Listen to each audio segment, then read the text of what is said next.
1절로 11절까지의 말씀을 가지고 위의 것을 찾으라는 제목으로 은혜를 나누기를 원합니다. 세상 만사에는 다 원리가 있지요. 일할 때도 원리를 따라서 사람들은 일을 하면 편하고 쉽습니다. 사람들 그리고 사물 사이에도 다 관계 속에도 원리가 있어서 그 원리를 잘 익히면은 순조롭지요. 신앙생활에도 어떤 상황에도 변치 않는 어떤 기본 원리가 있는 것입니다. 어떤 고난의 환경 속에서도 그리고 유혹의 순간에도 이런 믿음의 원리를 따라서 승리하는 말씀을 오늘 찾아보기를 원하는 것입니다. 골로새서 3장 1절 말씀에 너희가 그러므로 그리스도와 함께 살리심을 받았으면 위의 것을 찾으라고 말씀하고 있죠. 그러므로란 말은 앞에 무슨 말씀이 있었죠. 어떤 신앙의 원리에 대해서 말씀하시면서 이제 실제적인 문제에 대해서 말해주는 거예요. 이 모든 원리를 종합해 볼 때 너희가 그리스도와 함께 살리심을 받았다면 위의 것을 찾으라는 겁니다. 거기는 그리스도께서 하나님 우편에 앉아 계시느니라. 이 말씀은 무슨 뜻인가 하면은 여러분들이 중생한 그리스도인이라면 위의 것을 찾으세요. 그런 뜻입니다. 만약 여러분이 거듭난 그리스도인이라면은 천국의 일들에 대해서 마음을 두어야 된다는 것입니다. 그러므로 위의 것을 찾으라는 말씀은 거듭난 신자에게 주신 지침서입니다. 예수를 참으로 믿고 주님을 구세주로 영접하고 주님과 함께 동행하며 사는 그리스도인들에게 주는 말씀이라는 것이죠. 여러분들이 거듭난 그리스도인이라면 마땅히 거듭난 세상의 백성으로 살아야 할 것입니다. 비록 몸은 이 땅에 살고 있지만은 오늘 성경 말씀을 보니까 그 몸은 죽은 시신이라는 거예요. 너희는 죽었다는 거예요. 우리 몸이 죽었다는 겁니다. 왜냐하면 몸은 아직 거듭나지 못했기 때문에 그렇습니다. 세상에 속한 육신입니다. 내 영혼은 거듭이 나서 새 사람이 되었을지라도 육신은 옛 육체란 말입니다. 그래서 사도 바울은 로마서 7장에서 이 옛 육신을 죄의 몸이라고 말을 했습니다. 죄의 본산이라고도 하고 또 죄 짓는 몸 그런 뜻입니다. 영어로 하면 the headquarter of the sin, 죄 짓는 본부란 뜻입니다. 오호라 나는 공고한 사람이로다. 누가 이 죄의 몸에서 나를 건져내랴. 그렇게 탄식을 했죠. 마음에 선한 뜻은 가지고 있는데 아직 몸은 죄 짓는 본성 그대로 선한 일은 하지 않고 죄를 계속 짓고 있는 모습을 발견한다는 말입니다. 그러므로 영적으로 볼 때 우리 몸은 죽은 몸인 것입니다. 그래서 예수님께서도 마음에는 원이로되 육신으로는 연약하다는 말씀을 하셨습니다. 우리의 육신은 부패하고 썩어질 뿐입니다. 그리고 우리 주님 오시는 날에 호련히 변해서 썩지 아니할 새로운 육체로 거듭나게 될 것입니다.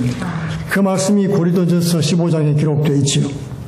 그렇기 때문에 오늘 2절 말씀에 위의 것을 생각하고 땅의 것을 생각하지 말라고 명령하는 것입니다.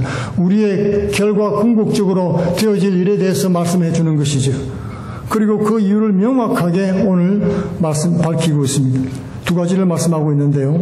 첫째로는 오늘 3절 말씀에 나와 있죠. 너희가 죽었다는 것입니다.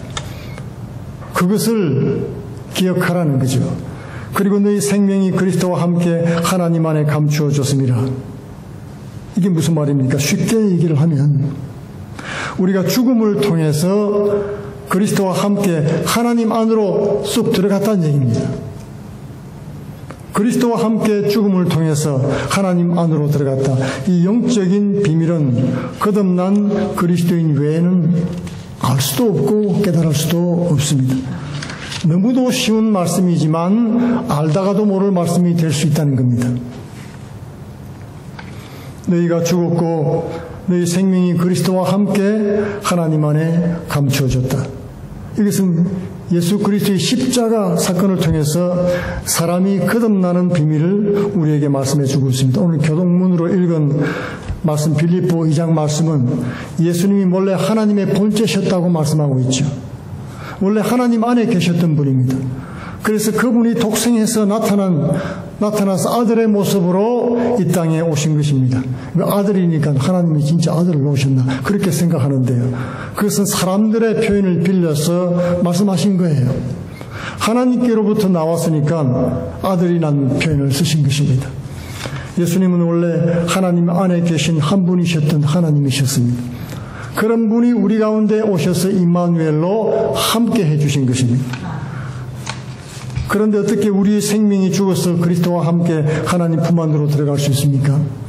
이것은 로마서 11장 말씀에 나와 있는 것처럼 감람나무 비유를 통해서 우리에게 밝히 말씀해 주고 있습니다. 이 감람나무 비유는 우리는 원래 열매 없는 나무인 돌 감람나무였는데 거기에서 잘려나가서 예수 그리스도의 참 감람나무에 접붙임을 입었다는 거예요. 잘려나간다는 것이 무슨 뜻입니까? 죽음을 의미합니다. 잘려나가면 죽는 거예요. 나뭇가지가 그 줄기에서 잘려나가면 죽습니다. 생명을 잃게 됩니다. 그런 다음에 다른 나무에 접붙이면 다시 살게 되지요. 저주받고 죽을 나무에서 잘려나가서 영원한 생명을 지닌 예수 그리스도의 나무에 접붙여졌으니까 새 생명을 얻게 된 것입니다. 이것은 반드시 죽음을 겪어야지 가능한 일인 것입니다. 이 세상이라는 원가지에서 잘려나가 죽어야 새로운 생명까지에 접붙여집니다. 그래서 너희는 죽었다고 말씀하는 것입니다. 접붙이는 나무만 죽는 게 아닙니다, 여러분. 접붙여지는 나무도 죽습니다. 접붙이는 나무를 살리기 위해서는요, 접붙여지는 나무의 생가지를 쳐서 잘라내야 되는 것입니다. 그래서 접붙일 나무를 같이 붙여서 이렇게 하나로 만드는 것이죠. 예수님은 자신의 몸을 찢고 피를 흘려서 우리와 함께 죽고 부활하심으로 저주받아 죽을 우리에게 새 생명을 선물해 주신 것입니다. 내가 그리스도와 함께 죽어서 연합되어 새로운 생명의 가지로 부활되어서 그리스도께서 나오셨던 아버지 하나님께로 들어갔다는 말입니다. 원래 예수님은 하나님 안에 계신 분이에요. 우리가 그리스도와 하나 되고 그리스도 안에 간다는 말은 하나님 안으로 들어갔다는 말이 되는 것입니다. 비록 우리 육신은 이 땅에 살고 있지만은 거듭난 그리스도인은 속사람이 변해서 그리스도와 하나 되고 천국을 이미 맛보면서 하나님 앞에 서 있는 사람들인 것입니다. 그래서 성경 말씀은 중생한 그리스도인들을 가리켜서 너희는 죽었다고 말씀하는 것입니다. 그리고 우리의 생명은 그리스도에게로 옮겨가서 하나님 아버지를 바라보고 있습니다. 이제 내가 사는 것은 내가 사는 것이 아니요 내 속에 예수께서 사신 것입니다. 나는 죽었으므로 예수 그리스도의 생명이 나를 지탱하고 이제는 살리는 것입니다. 접붙인 나무는 새 나무 뿌리의 진액을 받아서 생명을 얻고 성장하고 열매를 맺는 것입니다. 우리는 그리스도와 함께 죽고 새 생명을 얻었지요. 그렇지만 원래 인간은 죄로 말미암아서 그 영혼이 죽었습니다. 암병에 걸린 사람들은 병원에 가서 수술도 하고 약물 치료도 받지요. 암은 참 죽이기 어렵습니다. 환자들 말고도 우리 일반인들도 암세포를 늘 몸에 지니고 살아간다고 합니다. 하루에 수백 개의 암세포가 발생을 했다가 또 죽기도 한다는 것이죠. 우리 몸의 이뮨 시스템이 강하면 그걸 다 잡아먹고 죽인다는 거죠. 그래서 눈에 나타나지 않을 뿐이지 우리 몸에는 늘 암세포가 좀 크다 작다 뿐이지 돌아다니고 있는 것입니다. 그래서 이 암세포는 우리 모두가 평생을 달고 다니면서 다스리며 살아야 된다는 겁니다. 암은 육신의 질병이지요. 그러나 이 죄는 영적인 질병인 것입니다. 사람은 육신을 입고 사는 동안에는 병을 다스려야 되는 것처럼 죄를 다스려야 되는 것입니다. 그 말씀이 하나님께서 가인에게 범죄하기 전에 주신 말씀입니다. 죄의 열망이 내게는 있지만은 너는 죄를 다스리라. 그렇지 않으면 죄가 문 앞에 엎드리게 될 것이다. 그렇게 경고를 했죠. 그래서 성경은 죄의 삭은 사망이라고 말씀하고 있는 것입니다. 원래 인간은 죄로 말미암아 죽을 수밖에 없는 그런 운명이었습니다. 죄에 감염된 인간은 죄를 달고 살다가 죄를 밥 먹듯이 하다가 결국 죄 때문에 죽어간다는 것입니다. 마치 감염된 나무가 병충해에 시달리다가 서서히 죽어가는 것과 같습니다. 우리는 모두 그 죽어가던 나무에서 잘려나와서 새 생명을 얻은 사람들인 것입니다. 오늘 본문 4절 말씀에 우리 생명이신 그리스도께서 나타나실 그때에 너희도 그와 함께 영광 중에 나타나리라. 이 말씀은 예수께서 재림하실 때 우리도 주와 함께 영광 중에 나타날 것이란 말입니다. 예수님만 나타나시고 우리는 어디 가 있는 것이 아닙니다, 여러분. 예수님과 함께 나타난다는 겁니다. 그리스도인은 그리스도와 접붙여져서 한 몸 된 사람들입니다. 그리스도와 함께 이 세상을 살면서 육신을 떠날 때도 예수님 손을 잡고 함께 아버지 앞으로 나아가서 영광 중에 나타나는 것입니다. 예수님 나중에 뵙는 것이 아닙니다. 주님은 지금 우리와 함께 계십니다. 예수님은 내가 너희와 세상 끝날까지 항상 함께 하리라고 약속해 주었습니다. 이 성도는 이 주께서 주신 약속을 붙잡고 살아야 되는 것입니다. 우리에게 생명 주신 주님은 우리를 결코 떠나지 아니하십니다. 그리스도의 영이 우리를 떠나면 우리는 영원히 죽습니다. 구약에서는 성령께서 오시기도 하고 가시기도 했습니다. 다윗에게 성령이 임하자 충만함을 받고 그가 수금을 뜯을 때 악신이 떠나갔지요. 그가 성령의 충만함을 받을 때는 사자도 이기고 곰도 잎을 찢었습니다. 하나님의 능력으로 문맷돌을 칠 때 골리앗을 쳐서 무너뜨렸죠. 이렇게 하나님의 영이 우리와 함께 하시면 우리는 능력을 받고 그 모든 일을 행할 수가 있게 되는 것입니다. 그런데 하나님의 영이 떠나기도 했어요. 약속을 안 해주셨습니다, 구약에는. 그러나 신약에는 내가 너희 가운데 와서 보혜사가 되고 세상 끝날까지 너희와 함께 하겠다고 말씀해 주신 것입니다. 그리스도의 영이 우리를 떠나면 우리는 영원히 죽게 됩니다. 요한복음 14장 19절에는 이는 내가 살았고 너희도 살겠음이라고 말씀해 주었습니다. 왜냐하면 예수님과 우리는 하나이기 때문입니다. 갈라디아 2장 20절에는 이는 내 안에 그리스도께서 사신 것이라. 갈라디아 4장 19절에는 너의 자녀들아 너희 속에 그리스도의 형상이 이루기까지 다시 너희를 위하여 해산하는 수고를 한다고 말씀했던 것입니다. 우리 속에 그리스도의 형상이 있는데 이것이 완전히 이루어지기까지라는 것이죠. 고린도후서 3장 18절에는 우리가 다 저와 같은 형상으로 화하여 영광으로 영광에 이르니 곧 주의 영으로 말미암음이라. 하나님의 성령 능력으로 말미암아서 우리가 예수님의 모습으로 점점 더 변해간다는 것입니다. 종말론적으로 결국 우리는 그렇게 될 것입니다. 빌립보서 1장 21절에는 이는 내가 사는 것이 그리스도니 죽는 것도 유익함이라. 내 속에 살아있는 것이 그리스도라는 말씀이죠. 예수께서 재림하시는 그날에 존귀와 능력과 함께 성도들은 함께 나타나게 될 것입니다. 그리스도의 변호와 영광이 동시에 나타납니다.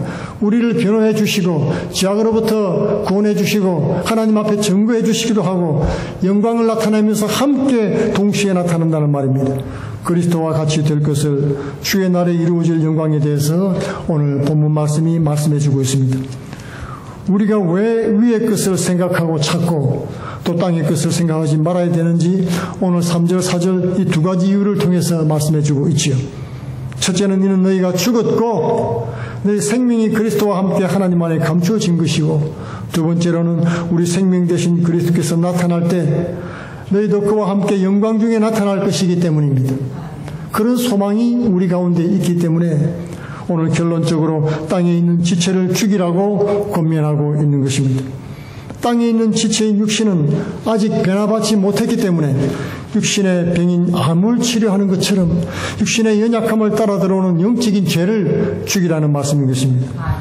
이 육신이 죄라는 말씀이 아닙니다, 여러분.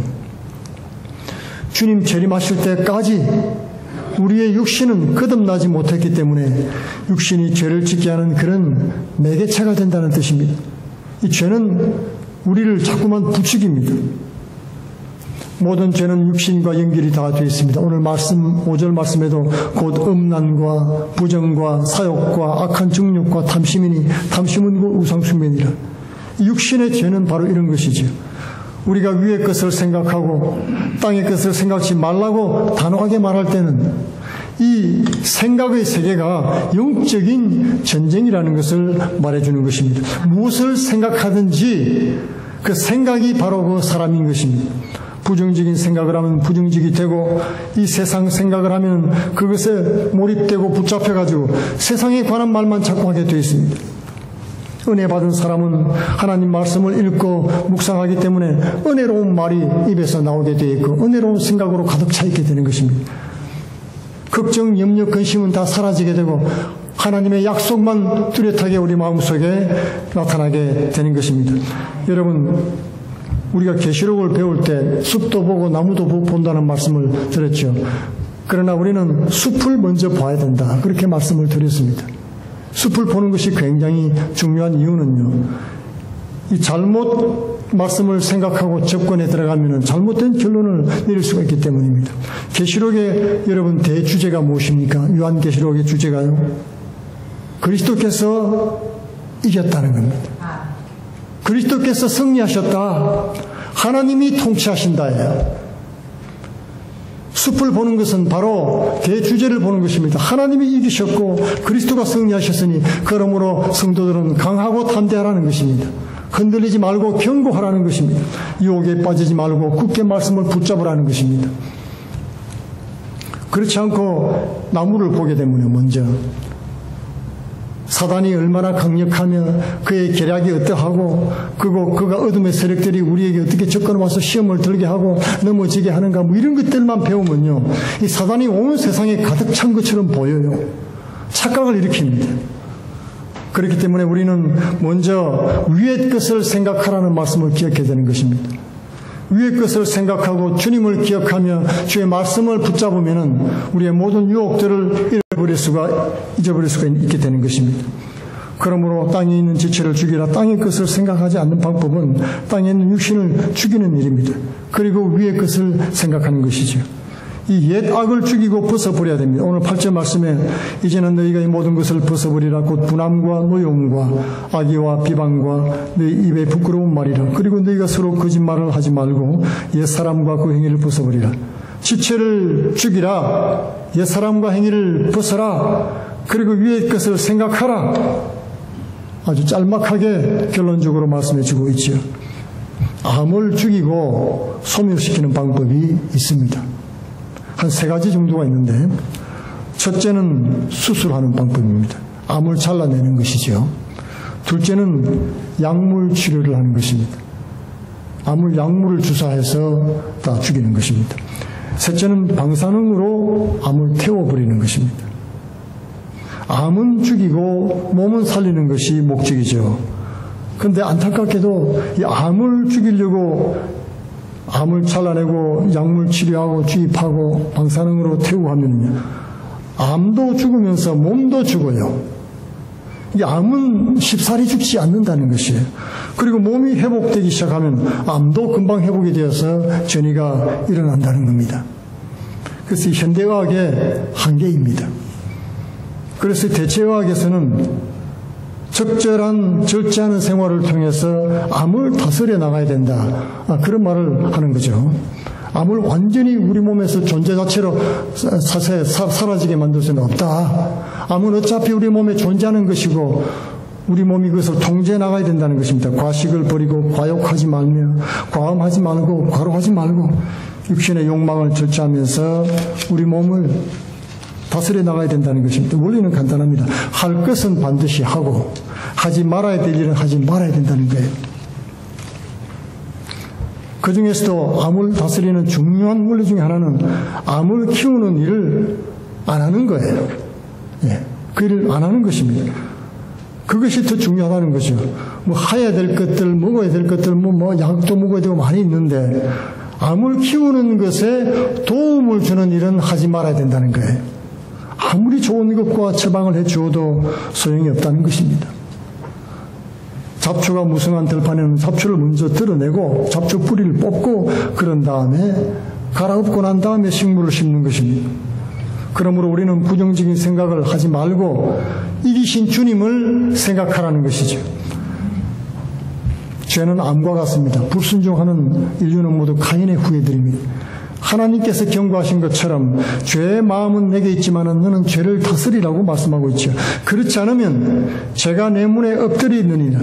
이 말씀은 죄를 다스리지 않으면 마치 짐승이 웅크리고 있는 것처럼 죄가 문 앞에 웅크리고 기회를 엿본다는 말씀입니다. 그리고 약점을 보다가 달려들어서 잡아먹지요. 여러분, 중국 영화 중에 그런 게 있었죠. 크로칭 타이거, 히든 드래곤, 숨어있는 드래곤, 크로칭 타이거, 웅크리고 있는 호랑이, 그런 뜻입니다.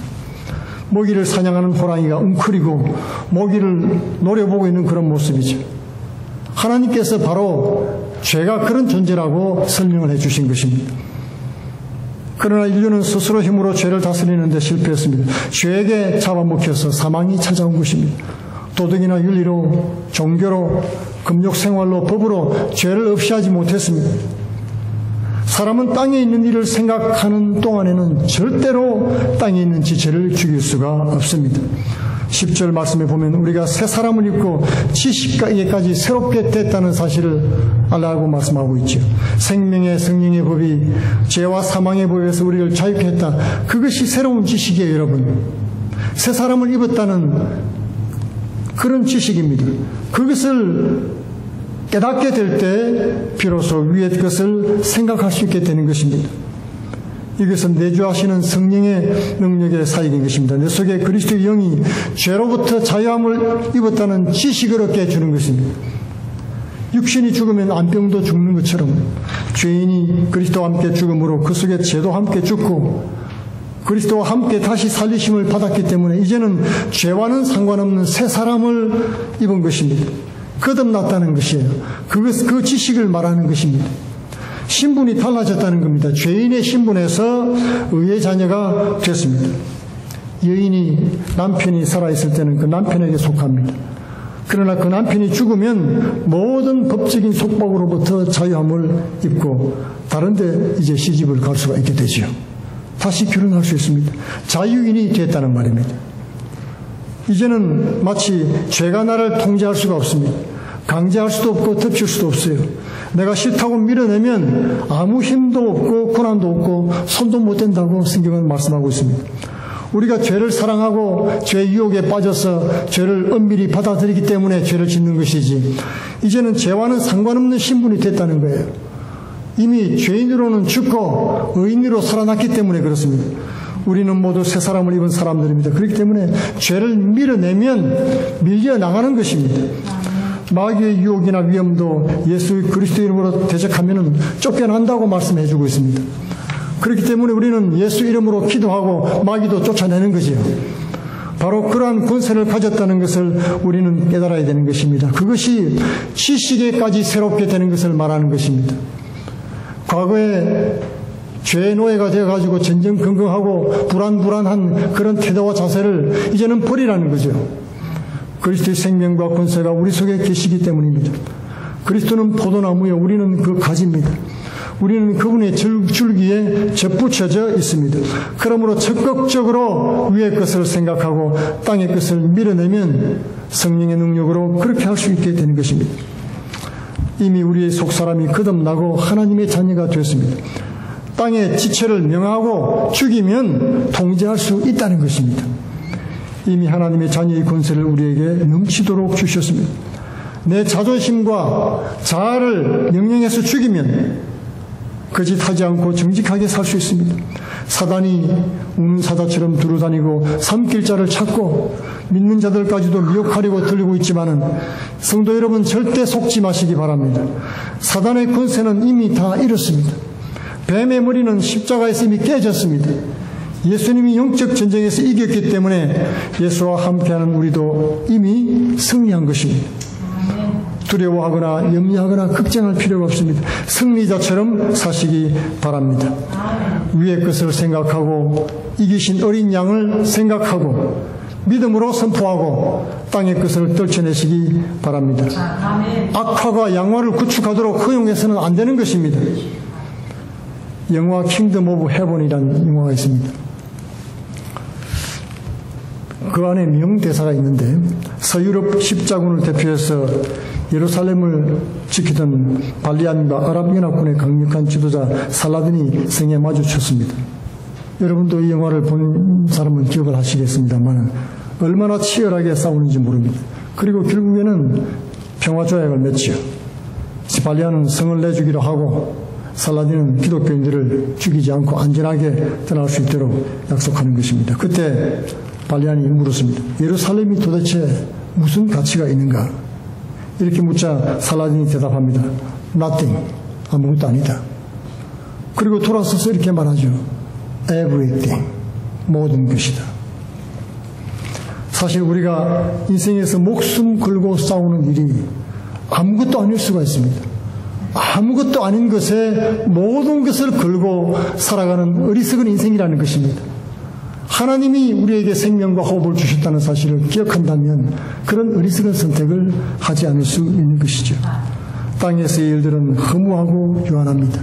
결국 그 모든 것이 끝나는 시간이 다가올 것입니다.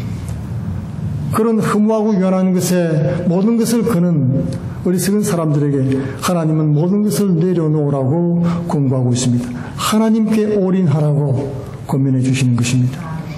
생명의 성령의 법이 죄와 사망의 법을 이겼기 때문에 우리는 이제 새 사람이고 하나님이 능력 주시기 때문에 모든 것을 행할 수가 있게 된 것입니다. 이제는 우리의 생각을 위에 고정을 시키고 우리에게 이김을 주시는 주님을 바라보시고 이기는 성도 되시기를 축원드리겠습니다. 다 같이 기도하겠습니다. 고마우신 아버지 감사합니다. 부족하고 연약한 저희